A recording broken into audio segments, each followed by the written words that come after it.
Bienvenue sur Génération Liée, un podcast de Peuple et Culture.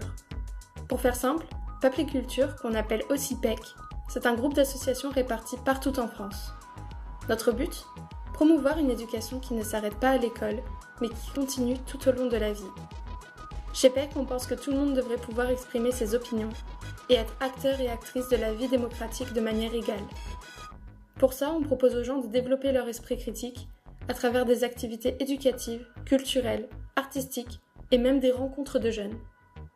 Ces idées sont au cœur de Peuple et Culture depuis sa création, il y a 80 ans, quand d'anciens résistants ont misé sur l'éducation pour reconstruire la société après la guerre.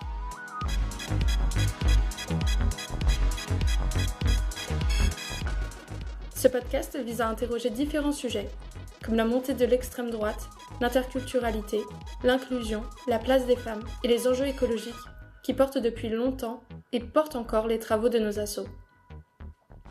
Ainsi, des personnes de tout âge, de toute génération se succéderont au micro pour échanger sur ces sujets parfois complexes, en partageant leurs points de vue et leurs expériences. Rejoignez-nous pour échanger et mieux comprendre le monde qui nous entoure. Bonjour, je suis Sonia, en service civique à l'Union Peuple et Culture, et aujourd'hui, malgré les fortes chaleurs qui nous obligent à enregistrer avec les fenêtres ouvertes, Marianne et Nikos m'ont rejoint pour échanger ensemble autour de la vie associative. Ainsi, nous allons aborder comment ce monde associatif a évolué, comment le contexte économique, social et politique actuel affecte les libertés associatives, et quelles pistes de lutte peuvent poursuivre les associations pour les libertés associatives. Donc déjà, est-ce que vous pourriez vous présenter un peu plus en détail pour les auditeurs et présenter également les structures auxquelles vous appartenez ? Donc, je suis Marianne Langlais, je travaille au collectif des associations citoyennes. Si je me présente en quelques mots, moi j'ai été pendant 30 ans journaliste spécialisée sur les questions santé, sociale et dans des médias indépendants. Et j'ai été aussi rédactrice en chef du journal Lien Social qui était à destination principalement des travailleurs sociaux, des éducateurs spécialisés, des assistantes sociales. Je viens, on va dire, de ce monde du médico-social et j'ai rejoint le collectif des associations citoyennes en 2022. Que j'ai rejoint en tant que salariée parce qu'en fait j'étais compagne de route, on va dire, du collectif depuis longtemps puisque je faisais partie du groupe de travail qu'ils ont constitué à peu près dès le départ de leur naissance, c'est-à-dire en 2010. Le collectif est né en 2010 sur le groupe de travail sur la marchandisation des associations, parce que c'est là-dessus que s'est créé le collectif, sur la marchandisation des associations. Et il regroupe, ce collectif, des associations de secteurs très très différents, des petites, des grosses d'ailleurs, des réseaux. Ça va du planning familial à la CIMAD qui accompagne les personnes exilées, enfin qui défend les droits des personnes exilées, en passant par l'UFIS qui est une union des structures d'intervention culturelle. Voilà, enfin c'est des secteurs très divers et le principe c'est de justement décloisonner tout ça et essayer de penser les facteurs qui affaiblissent le monde associatif, mais aussi les vecteurs de son renforcement. Mais ça, j'y reviendrai peut-être. Mais voilà en quelques mots pour me présenter. Donc, quant à moi, donc je m'appelle Nikos ou Nicolas Précasse. On peut trouver des textes avec les deux prénoms. Donc, je suis sociologue de formation avec un doctorat de sociologie. J'ai travaillé pendant 8 ans à l'Institut national de l'éducation populaire à Marly-le-Roi, autour des questions de la vie associative, travailleurs sociaux et autres. Et puis, depuis 1987, j'ai été conseiller d'éducation populaire et de jeunesse au ministère de la Jeunesse et des Sports. J'ai été nommé, à ce titre, à la direction départementale de l'Isère et j'ai fini ma carrière donc à Grenoble en 2019.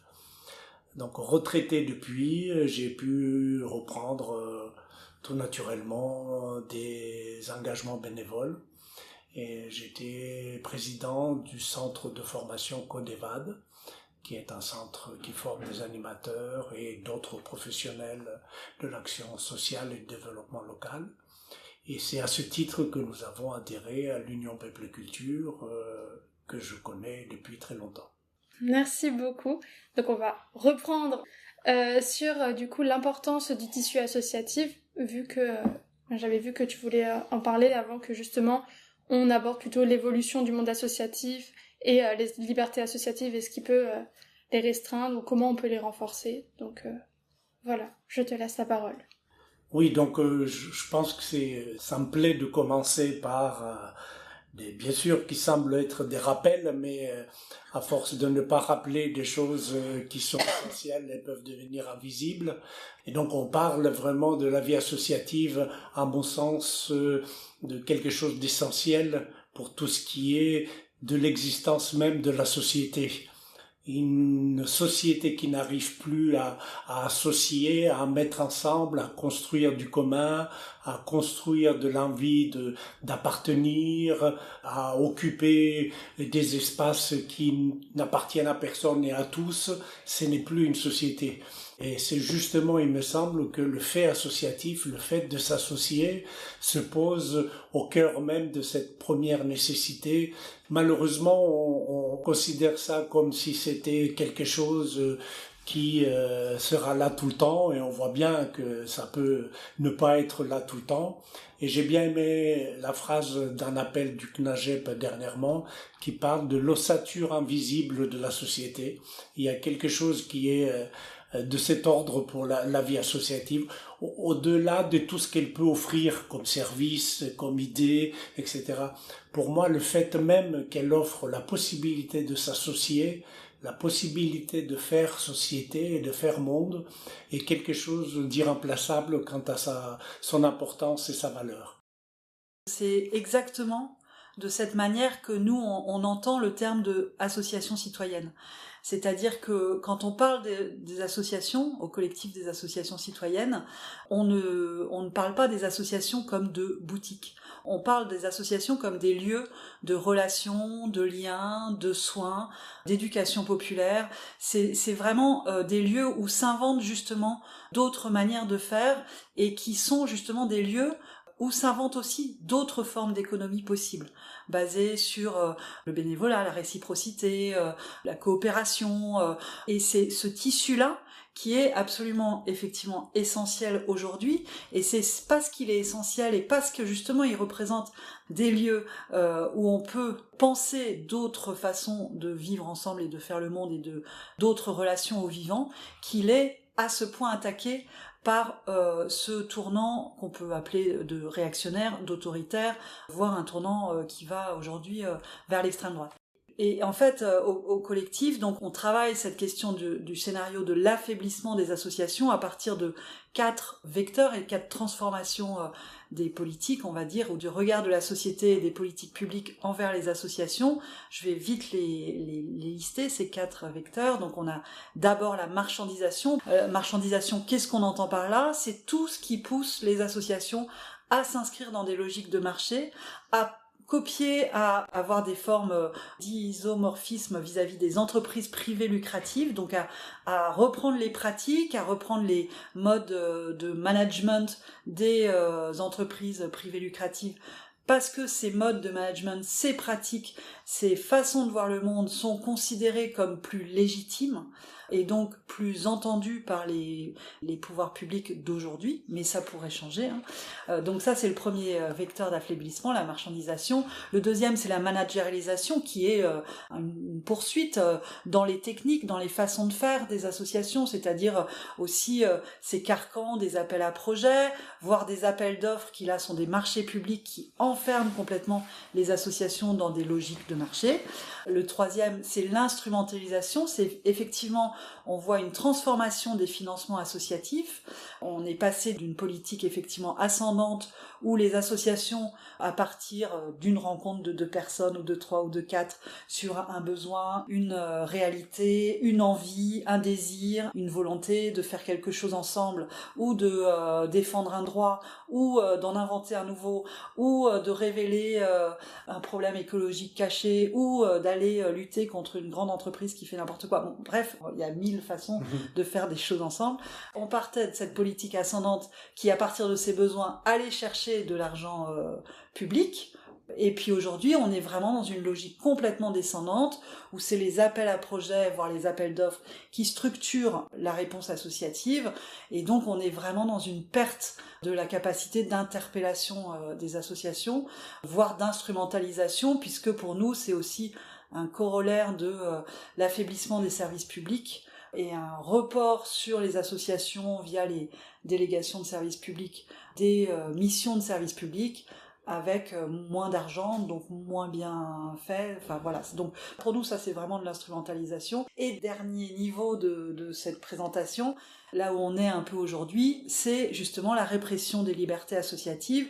La répression n'arrive pas maintenant, je sais pas, avec Emmanuel Macron, et c'est pas une bascule radicale d'aujourd'hui, c'est un continuum qui fait que la capacité d'interpellation des associations n'est plus reconnue, n'est plus entendue, et qu'aujourd'hui on considère que l'argent public doit s'accompagner d'associations qui se tiennent sages et qui ne font pas remonter les problématiques de terrain et qui sont transformées en prestataires de services, en opérateurs qui doivent répondre à des appels à projets et des appels d'offres construits par les politiques publiques. Et bon, je reviendrai peut-être un peu plus tard sur les facteurs de renforcement, mais en fait, en corollaire de chacun de ces facteurs, on met en face des possibilités de voir les choses autrement et de faire les choses autrement.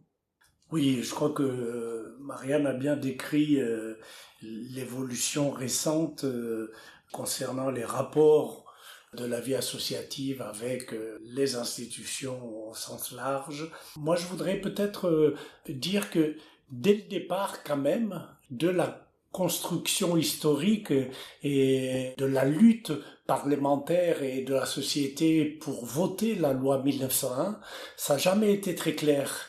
C'est quelque chose qui a été, j'allais dire, toléré et obtenu à l'arraché au Parlement de ce statut-là, mais que l'institué de la société française a toujours eu un regard méfiant quand même, par rapport à cette nébuleuse bouillonnante et foisonnante, face à cette capacité d'être près du terrain, de sentir les choses, de mobiliser dans l'ordinaire et le quotidien des gens, les pouvoirs publics s'est méfié de cette puissance, de cet élan qui était naturellement là, qui n'avait au départ, qui ne demandait au départ pas grand-chose, puisque tout était dans le militantisme et le bénévolat.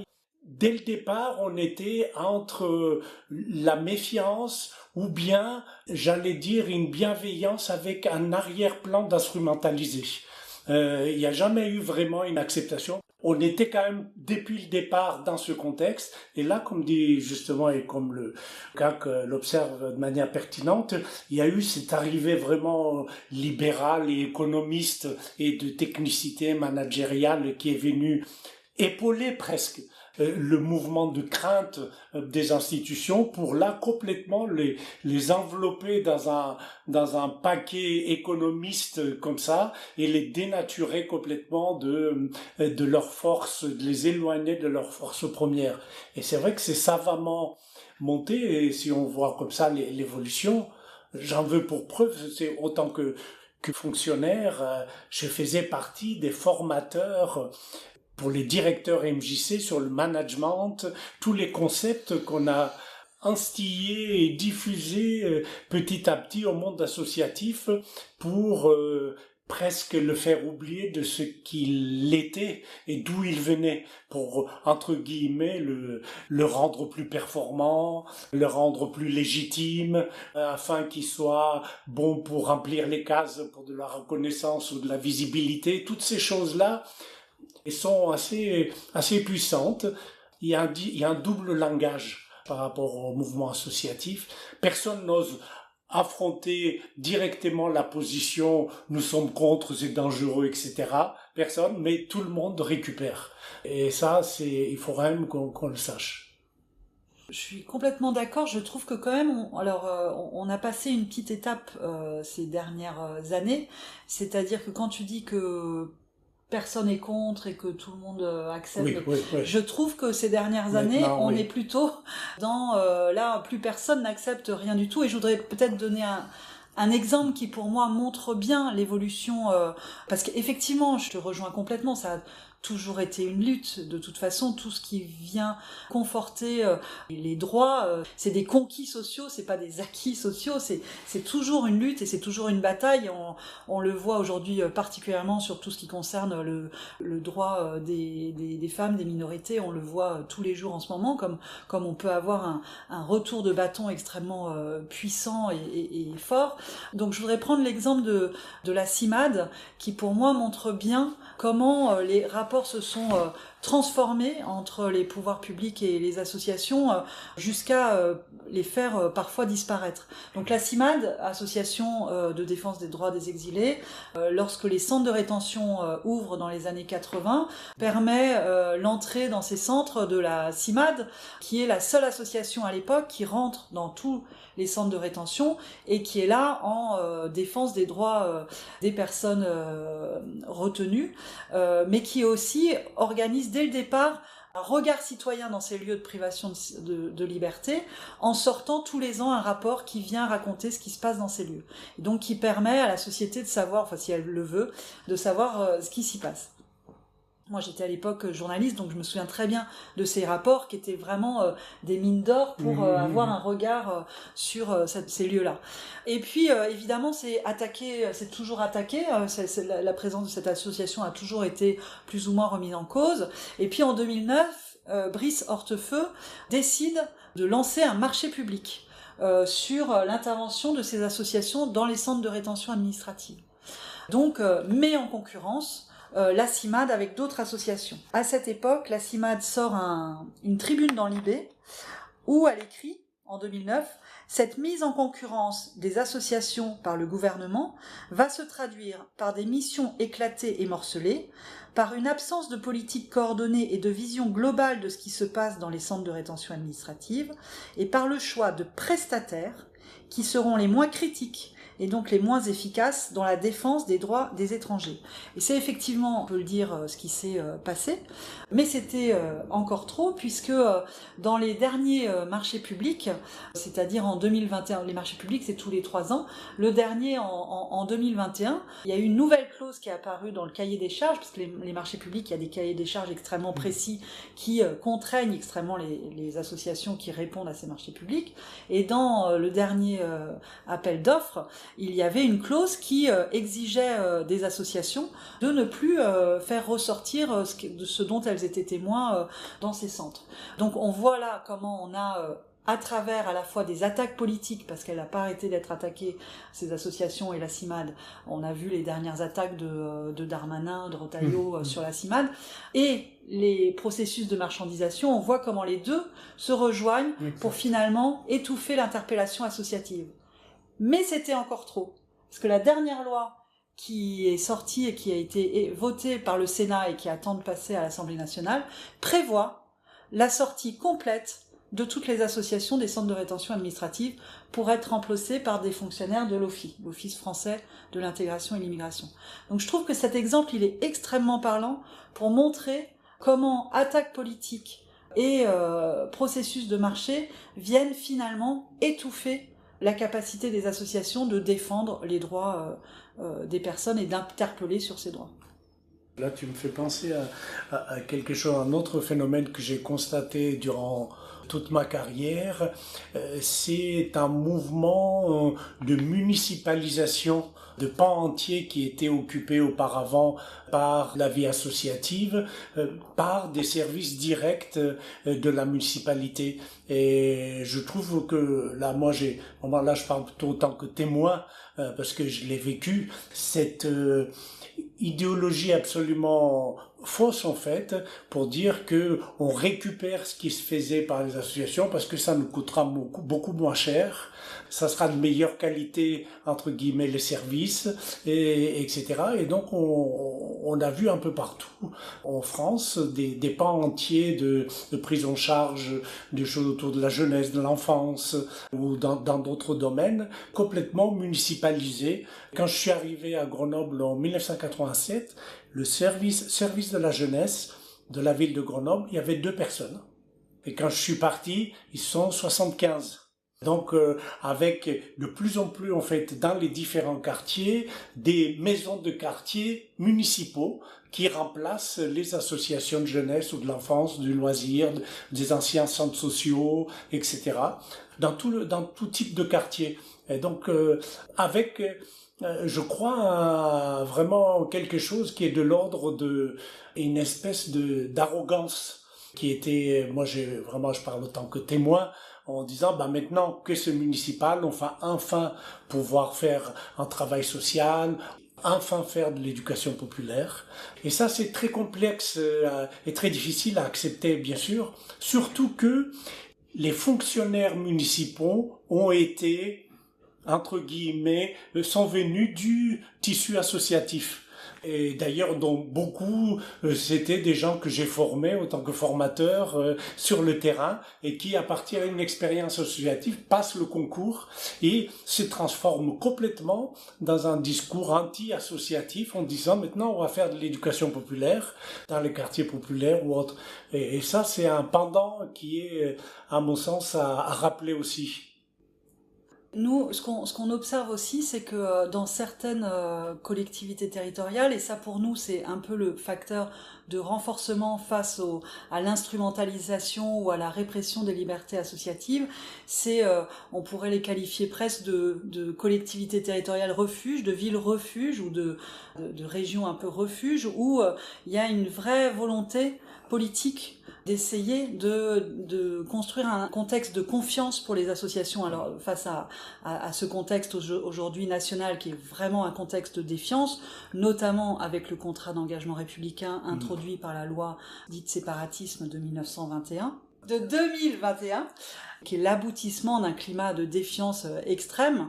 Et donc, face à ça, on sent vraiment des collectivités qui ont, à l'inverse, essayé de construire un climat de confiance. Je pense à la ville de Rennes, par exemple, qui a essayé vraiment de travailler à repenser, à retravailler, à remettre au travail la charte des engagements réciproques, qui peut être un outil de travail entre collectivités territoriales et associations pour penser ensemble comment on fait pour justement échapper à la fois au municipalisme complet, à des climats de défiance totale.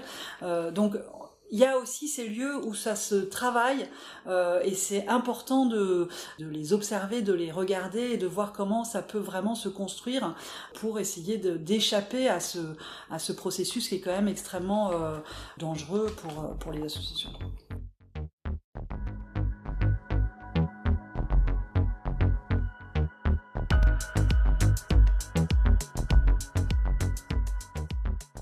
Est-ce que vous pouvez un peu détailler justement comment on est passé ce que ça implique sur les modes de financement, ce passage de la logique ascendante à la logique descendante? Ce qu'on voit, c'est que la subvention de fonctionnement, entre 2005 et 2020, la part des subventions dans les budgets associatifs est passée de 34% à 20%, et la part de la commande publique est, elle, passée de 17% en 2005 à 29% en 2020. Donc on voit bien comment on est passé de cette modalité de subvention essentiellement à une modalité de commande publique et comment ça transforme, comme on vient de le dire, le regard non seulement des pouvoirs publics sur les associations, mais aussi de l'ensemble de la société. Et nous, un des éléments d'explication de cette transformation, c'est aussi le contexte du marché unique européen qui impose qu'on ait des règles communes dans toute l'Europe et donc qui impose un marché unique européen dans lequel il n'y a pas de statut associatif. L'association est une entreprise comme une autre, est perçue comme une entreprise, et à ce titre, elle doit se plier à la règle d'or de ce marché unique européen, qui est que la concurrence doit être libre et non faussée. Et à partir de là, la subvention peut être perçue comme venant fausser cette concurrence. Donc, pour se protéger de problèmes avec les institutions européennes, les collectivités territoriales, les pouvoirs publics en général, préfèrent passer par de la commande publique plutôt que par de la subvention. Donc ça, c'est une des explications qui explique ce recul. La deuxième explication pour nous, c'est aussi l'intensification de ce qu'on a appelé la nouvelle gestion publique, le New Public Management, qui est pour nous une déclinaison technique d'une pensée néolibérale, appliquée non seulement aux services publics, mais par ricochet aux associations, et qui installe une approche des financements par une logique de performance, de remontée d'indicateurs, de travail par objectif. Tous les appels à projets, les appels d'offres sont construits un peu dans cette logique productiviste dans laquelle on est tous et toutes embarqués pour survivre. Tout ça amène beaucoup d'associations, ce contexte un peu de méfiance, ces transformations des financements, à se dire il faut aller vers de l'argent privé. Et toute la question, et peut-être qu'on y reviendra ensuite, est de savoir est-ce que cet argent privé est vraiment la solution? Est-ce que ça permet vraiment de développer ces lieux de liens, de soins, de construction du commun? Moi, je n'en suis pas du tout convaincue. Moi, je pense être convaincu que ça n'apportera pas la liberté escomptée ou bien énormément une bouffée d'oxygène ou quoi que ce soit, mais ça peut, à mon sens, ça accélérera le processus dont tu décris. Ce que tu viens de dire me fait penser, et je pense que vous le traitez beaucoup dans les travaux du CAC, c'est justement cette acculturation énorme qu'il y a eu depuis le début des années 80 avec cette idée de l'appel à projet et la domination du concept du projet partout. Qui, à mon sens, il y a un avant et un après. Moi, je l'ai vu professionnellement. Il y a eu l'avant où il y avait justement des lieux de discussion pour une attribution d'un fonctionnement global, etc., où on discutait sur quelques grands objectifs, positionnement. Il y avait du politique, même avec les institutions, et on s'est complètement déplacé dans un lieu qui n'est pas ni associatif, ni institutionnel, etc., mais il est complètement libéral et qui, à mon avis, exile à la fois les associations et l'État ou les municipalités dans un espace qui est l'espace où il fallait être, parce que c'était l'espace auréolé de performance, de technicité, d'efficacité, d'efficience, etc. Et tout le monde essayait d'habiter et d'être dans cet espace en lâchant presque sa culture d'origine. Non seulement le projet est un cadre très restreint, mais en plus il s'accompagne d'un langage bien spécifique. Donc il y a une acculturation là complète sur la manière de s'exprimer, la manière de traduire le réel de l'association pour qu'il soit entendable et qu'il rentre dans les cases d'un dossier. Et vraiment, la pensée libérale a colonisé le monde entier et toutes les strates un peu de la pensée et du langage. Et j'ai vu vraiment des personnes au bout de quelques décennies de ne plus pouvoir dire ce qu'était leur association en dehors de ce nouveau langage, de ce nouvel alphabet qu'ils ont appris plus que les autres, parce qu'il fallait être encore plus, entre guillemets, performant que les gens qui viennent du privé. Je me souviens des commissions d'attribution pour donc donner de l'argent par rapport à des projets où on faisait venir les responsables associatifs pour qu'ils nous expliquent un peu le projet, etc. Mais c'était un langage vraiment que n'importe quel banquier ou dans une agence d'audit autre, etc. aurait tenu. Et donc là, vraiment, il y a eu un recouvrement. Tu parlais d'isomorphisme, une espèce d'imposition d'un langage et à mon avis énormément de mal-être associatif à cause de ça, à savoir une non-reconnaissance de son propre vécu, de ses propres engagements, où il fallait presque se trahir pour émarger dans les appels à projets qui se succédaient. Moi, je lisais à peu près une centaine de projets par an pendant mon fonctionnement et les visites et les contrôles que j'allais faire sur le terrain. Et quand je disais à la personne, mais enfin, ce que vous me racontez là, parlez-moi un peu de la vie dans le centre avec les enfants, avec la nature, les arbres, etc. Ils étaient incapables. C'est-à-dire qu'on a créé des techniciens pour des fonctions vraiment qui pouvaient être remplies dans n'importe quel secteur. Et ça, je crois qu'il y a une transformation considérable.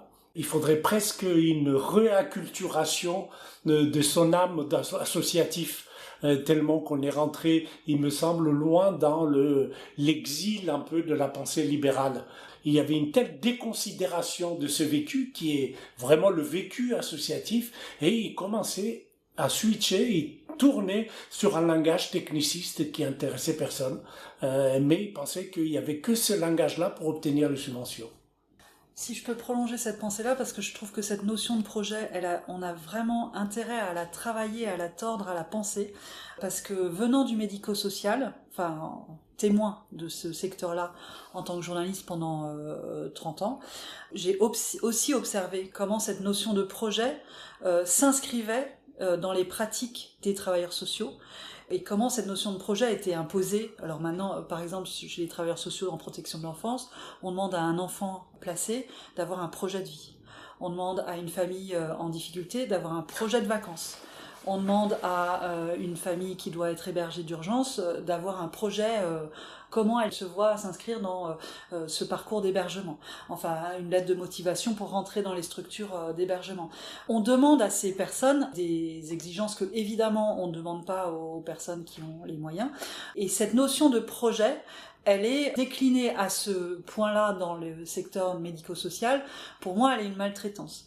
Et pas que pour moi d'ailleurs, c'est le vécu de plein de travailleurs sociaux qui vivent ça de manière extrêmement douloureuse, parce que effectivement, demander un projet de vie, construire à des personnes qui sont dans ces situations-là, c'est extrêmement maltraitant.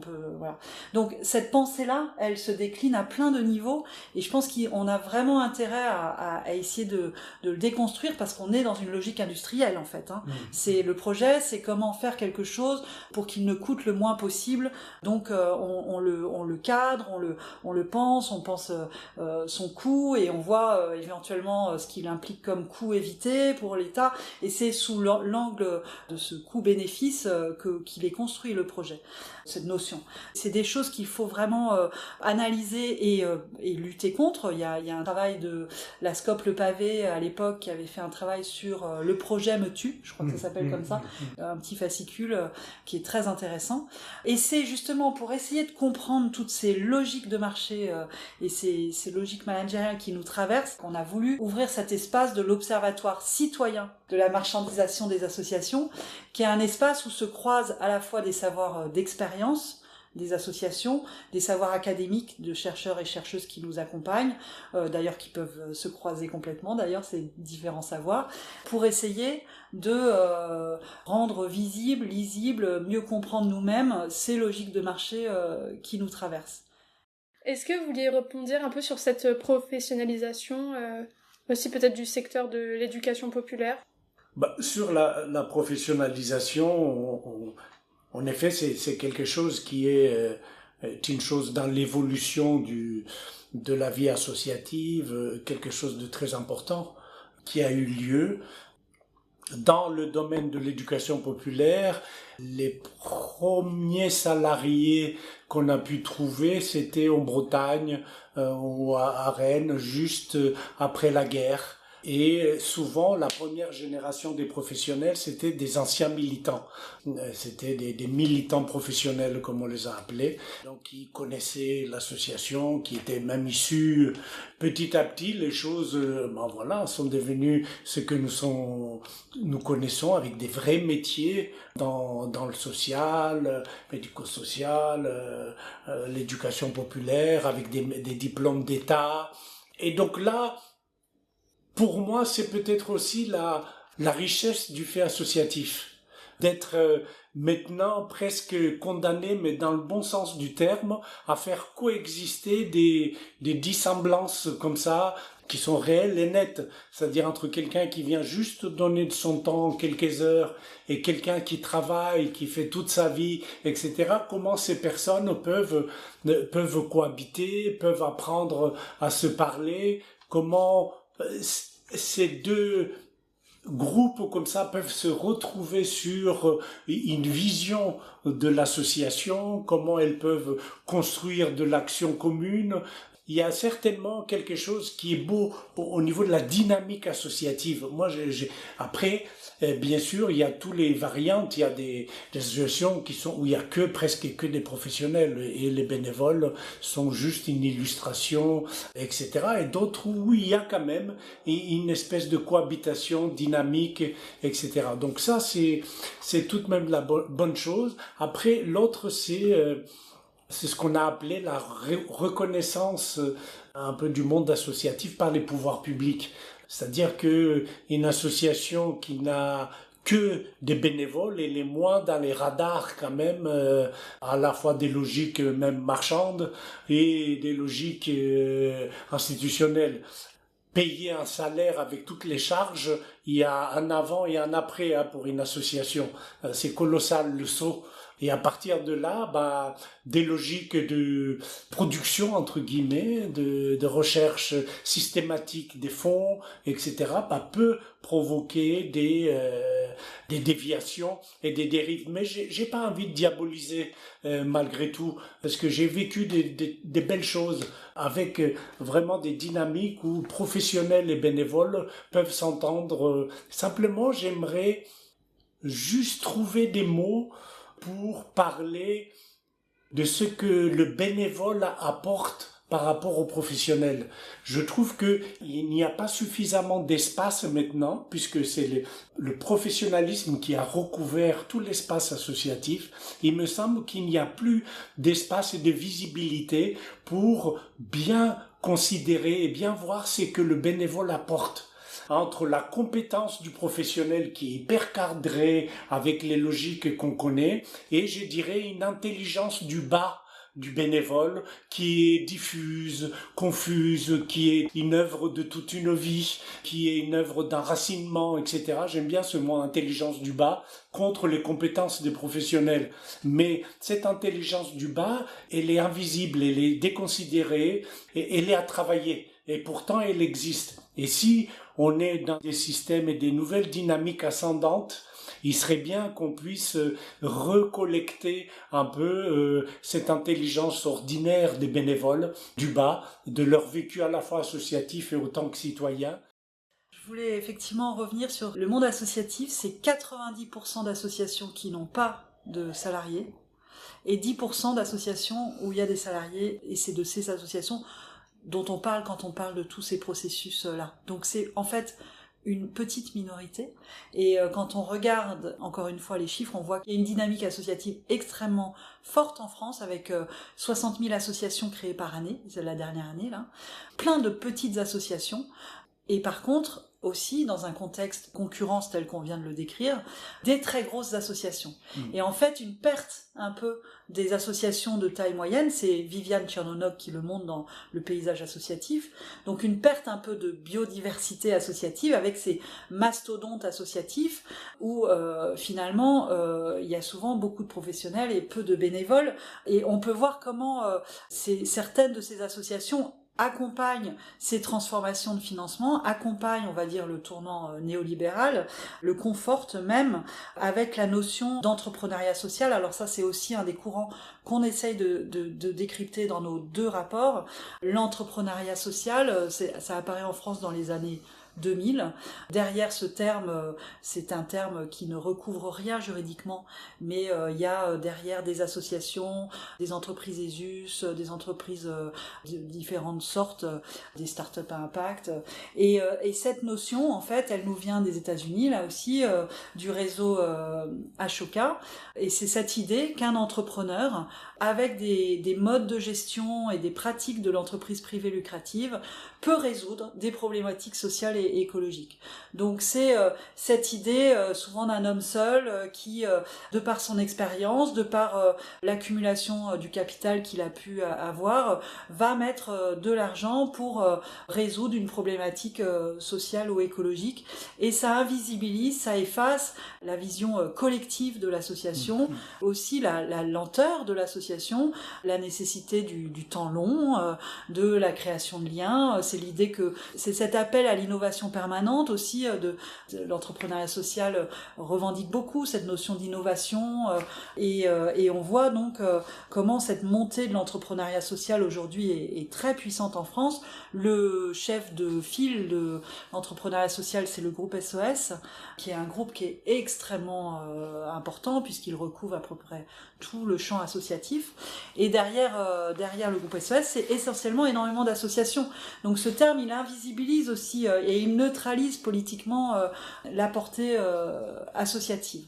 Et juste pour terminer, puisqu'on parle de marchandisation dans l'Observatoire citoyen de la marchandisation des associations, mais on parle aussi de financiarisation. Et ce terreau de l'entrepreneuriat social, qui donc s'installe à partir du début des années 2000, permet l'arrivée en France, dans les années 2014, 2015, 2016, de ce qu'on appelle l'investissement à impact, qui là pour nous est de l'argent privé, qui porte des investisseurs privés, qui porte le récit que avec des bons mécanismes financiers, des bons modes de gestion, on va pouvoir faire du bien, mais aussi du profit. Et donc l'investissement à impact, pour nous, c'est vraiment le modèle de financiarisation de tous ces secteurs, du lien, du soin, qui est en train d'arriver en France, qui est en train de s'installer. Et il y a de l'argent privé, et pas qu'un petit peu, qui se construit avec des fonds à impact, des investisseurs à impact, des startups à impact, des prêts à impact, qui s'installent aujourd'hui en France et qui provoque une financiarisation des associations.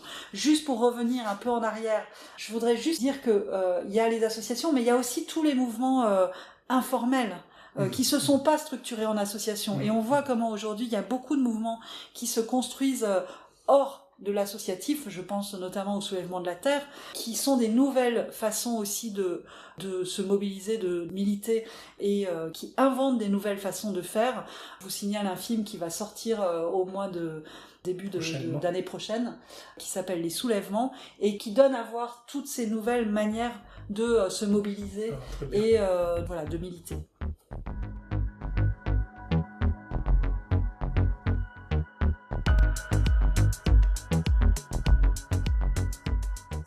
Donc on va partir sur les perspectives futures donc pour le monde associatif, sur la défense des libertés associatives et le possible renforcement des associations. Dans notre deuxième rapport, on poursuit le décryptage des processus de marchandisation et de financiarisation, mais on ouvre aussi des pistes possibles de démarchandisation.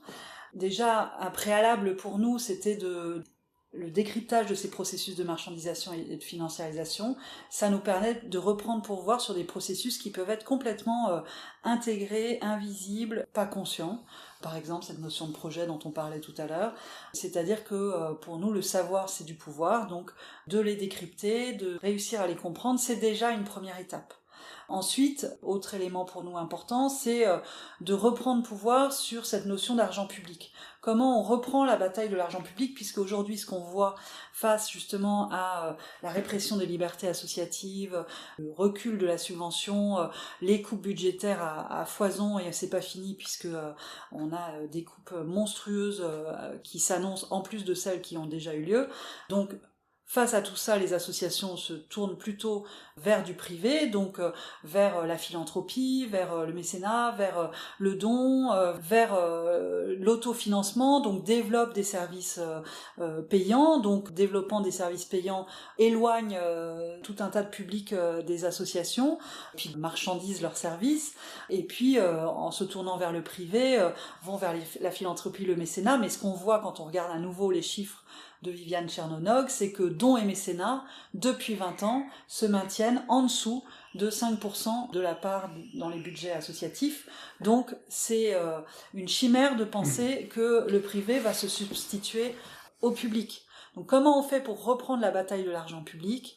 Nous, on s'appuie beaucoup sur le rapport du CESE qui est sorti au mois de mai dernier, le CESE étant le Conseil économique, social et environnemental, la 3e chambre de l'État, et qui a sorti un avis en mai dernier qui s'appelle « Renforcer le financement des associations, une urgence démocratique » et qui appelle à augmenter les subventions aux associations, inscrire la subvention comme le mode de financement principal des associations, mais aussi, et ça on essaye aussi de le réfléchir dans ce deuxième rapport, repenser la façon de distribuer cet argent public pour le rendre plus démocratique, essayer de le sortir du clientélisme partisan ou de l'arbitraire politique et essayer de construire peut-être des commissions mixtes, de penser une autre façon de redistribuer cet argent public.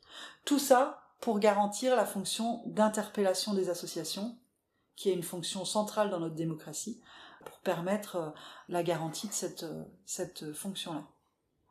C'est que j'ai constaté et qui illustre tout à fait ce que nous disons, c'est que progressivement, la disponibilité à être autant qu'association dans des espaces de rencontre, de co-construction avec d'autres associations autour des thématiques, pas forcément que de la contestation, mais de la co-construction, des idées autour de la pédagogie ou sur l'écologie ou sur n'importe quoi. Cette tendance et cette disponibilité commençaient à s'amenuiser jusqu'à presque disparaître et au fur et à mesure, de l'autre côté, commencer à augmenter une fragilisation et une urgence permanente de l'association qui était de plus en plus dans la survie avec tous les mécanismes que nous avons décrits. Et du coup, il y a beaucoup plus maintenant un isolement à l'intérieur du tissu associatif qui est frappant, une absence presque d'espace de croisement. Ça, c'est aussi ce que produit cette vague de pensée libérale, etc. C'est chacun pour sa bannière, sa petite association, l'autre est concurrent. S'il crève, c'est qu'il a mal géré, il a fait des choses, moi je sais faire. Donc, et ça transforme énormément finalement une puissance collective interassociative.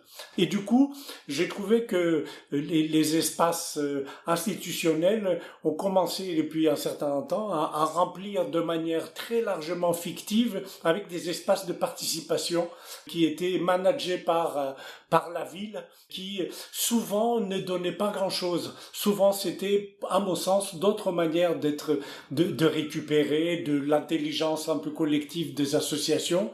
L'isolement est vraiment empêche de s'imaginer plus grand que soi-même pour pouvoir travailler des logiques d'interpellation, des logiques de co-construction, etc. Et ça, je crois que c'est aussi quelque chose qu'il faudrait peut-être regagner petit à petit, mais j'ai vu, il y avait un webinaire hier ou avant-hier c'était avec l'Institut Linsky, oui. Et d'imaginer un fonds pour l'interpellation afin de donner un peu des bulles, un peu de respiration quand même pour l'autre qui est au quotidien dans une lutte permanente de survie pour pouvoir perdre entre guillemets du temps pour discuter, construire, etc.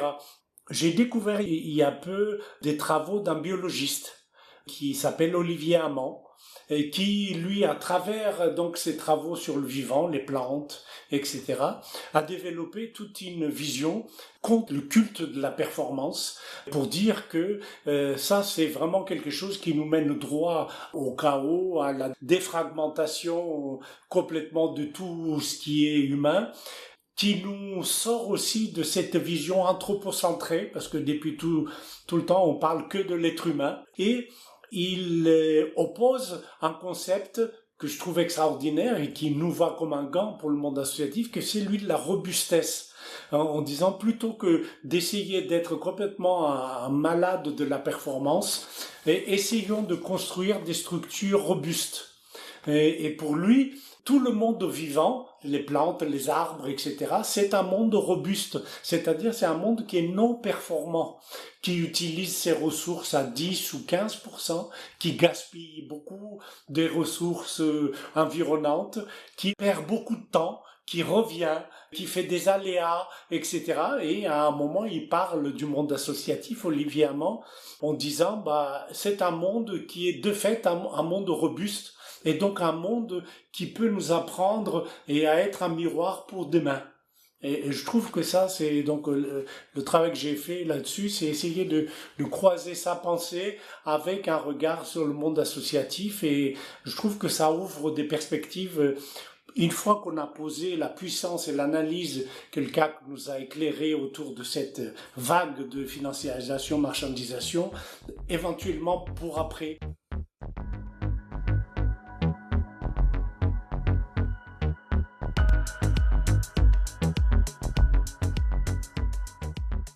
Merci beaucoup. Est-ce que vous avez d'autres remarques à rajouter ? Il y a peut-être un point qui est particulièrement important à apporter ici dans ce podcast de Peuple et Culture, puisqu'on est allé voir chez nos voisins belges le financement qu'ils ont eux de l'éducation permanente. Et donc c'est donc un petit village gaulois, on peut dire, en Belgique, puisque la Belgique est elle aussi traversée par ces logiques de marchandisation et de financiarisation de manière extrêmement forte, puisqu'ils viennent de perdre l'équivalent de leur loi 1901, qui est la loi 1921, et que les associations sont rentrées dans le code des sociétés, des entreprises, enfin voilà, donc ça pose plein de problèmes.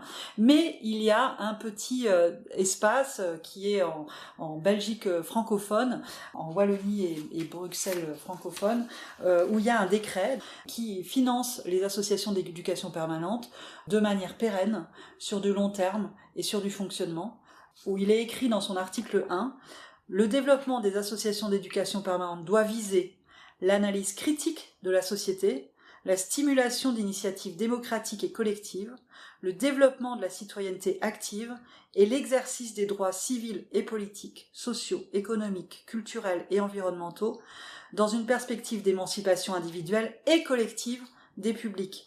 Et je trouve que voilà, on voit que en fait, s'il y a une volonté politique, s'il y a des rapports de force assez puissants, on peut construire d'autres manières de faire. Et bon, on a plein d'exemples. Le deuxième exemple sur lequel on s'appuie, c'est la sécurité sociale de l'alimentation, qui se rappelle de la sécurité sociale juste après-guerre, où les communistes étaient très puissants et armés, et où on a réussi à construire un système qui a sorti la santé des logiques de marché. Et c'était pas rien. C'est quand même quelque chose qui a été ensuite détricoté à loisir et jusqu'à ce qu'aujourd'hui on voit où on en est. Mais en tout cas, on a des manières de faire autrement. Ils existent. Il ne s'agit que de volonté politique et de rapport de force. Donc je pense qu'on peut aussi collectivement porter d'autres propositions. On a du déjà là, et effectivement on a en plus voilà tous ces éléments comme ce que tu viens de dire sur ces réflexions, ces concepts de robustesse dont on parle aussi dans le deuxième rapport, parce que Olivier Amand parle d'un tissu des anti-héros, justement en parlant des associations, et qui tissent ce réseau qui est un réseau de la robustesse et de la lenteur, parce qu'il y a aussi toute la question de l'accélération du temps qui est extrêmement délétère pour nous. Tout ça, il y a du déjà là partout, il suffirait d'avoir une vraie volonté politique. Bon, on n'y est pas du tout, hein, d'accord, on n'y est pas du tout. Mais en tout cas, les choses sont déjà là. Merci à vous vraiment pour votre participation. Juste avant de clore le podcast, je voulais savoir si vous auriez en tête des ressources, des choses que vous avez lues ou entendues et que vous aimeriez partager aux auditeurs à ce sujet, sur la vie associative en général, sur les libertés associatives ou même plus globalement, des choses que vous avez envie de partager. Moi, je voudrais juste, je l'ai amené, je viens juste d'en parler, d'Olivier Amand. Il y a un petit fascicule qui s'appelle « Antidote au culte de la performance », qui résume l'ensemble de sa pensée et on peut voir les croisements qu'on peut avoir avec notre monde associatif. Moi, je peux vous conseiller de regarder un film qui est disponible sur Internet, qui s'appelle « Les associations qui se tiennent sages » et qui parle des libertés associatives avec des exemples et montrer aussi le système d'autodéfense qui a été mis en place par les associations, dont par le collectif des associations citoyennes. Et à ce titre, juste dire aussi que notre collectif appelle à des soulèvements associatifs pour justement rendre visibles les effets de ces coupes budgétaires, de ces attaques politiques, avec ce slogan « Une société sans association, c'est une société en morceaux ». Très bien. Eh bien, merci beaucoup. Merci encore pour votre participation.